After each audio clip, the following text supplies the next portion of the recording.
Palakkad stadium bypass റോഡിൽ ഓടിക്കൊണ്ടിരുന്ന car കത്തിപ്പിടിച്ചു. Thiruvalathur സ്വദേശി ജ്യോതിഷിന്റെ കാറാണ് കത്തിയത്. കാറിൽ നിന്നും പുക കണ്ടതോടെ ജ്യോതിഷ് ഇറങ്ങി രക്ഷപ്പെടുകയായി. ഈ കാറ് കത്തിയ സംഭവത്തിലും ഗൂഗിളിന്റെ നാട്ടിൽ തന്നെയാണ്. ഗൂഗിളിന് കൂടുതൽ വിവരങ്ങൾ നൽകേണ്ടി വരും.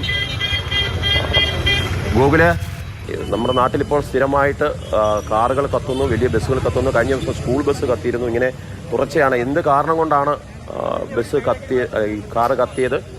മറ്റെന്തെങ്കിലും വിവരങ്ങൾ ഇതിനും ലഭ്യമായിട്ടുണ്ടോ പോലീസ്?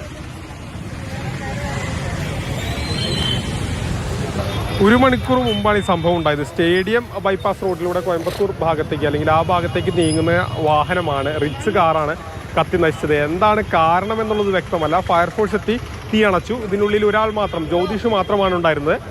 മുൻഭാഗത്ത് നിന്ന് ബോണറ്റിൽ നിന്ന് പുക വരുന്നത് കണ്ട് തന്നെ ജ്യോതിഷി വാഹനത്തിൽ നിന്ന് പുറത്തിറങ്ങി. വളരെ പെട്ടെന്ന് പിന്നീട് വാഹനം തീപിടിക്കുകയായിരുന്നു.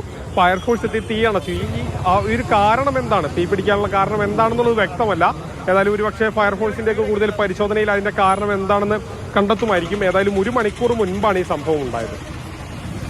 ഗോകുൽ വേസാണ് വിവരങ്ങൾ നൽകിയത്. നമ്മുടെ നാട്ടിൽ ഈ വാഹനങ്ങൾ, ഓടിക്കൊണ്ടിരിക്കുന്ന വാഹനങ്ങൾ തീപിടിക്കുന്നതുമായി ബന്ധപ്പെട്ട അപകടങ്ങൾ പതിവാവുകയാണ്. എന്തെങ്കിലും തരത്തിലുള്ള സൂചന, മണമോ പുകയോ പോലെയുള്ള എന്തെങ്കിലും അനുഭവപ്പെടുകയാണെങ്കിൽ ആദ്യം തന്നെ വാഹനം എവിടെയാണോ നിൽക്കുന്നത് അവിടെ നിർത്തി ഇറങ്ങി രക്ഷപ്പെടുക എന്നുള്ളതാണ് വേഗം ചെയ്യേണ്ടത്. കാരണം ഇത് തുടർച്ചയാവുകയാണ്.